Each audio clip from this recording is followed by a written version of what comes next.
Tim Komisi Pemberantasan Korupsi atau KPK telah selesai melakukan penggeledahan di kantor Dinas Pekerjaan Umum Sulawesi Selatan.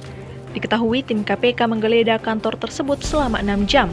Hasilnya, tim KPK membawa 3 koper yang diduga berisi berkas-berkas dari dalam kantor Dinas PU tersebut. Usai mengamankan 3 koper, sekitar pukul 15.30 waktu Indonesia Tengah, tim KPK yang berjumlah 6 orang kemudian meninggalkan kantor Dinas PU Sulawesi Selatan. Kantor tersebut juga kembali disegel oleh KPK. Hingga berita ini diturunkan belum ada keterangan resmi dari KPK terkait penggeledahan tersebut.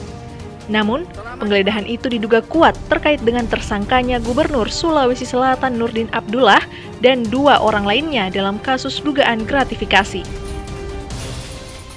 Dari Makassar, Suparman, Fajar.co.id melaporkan.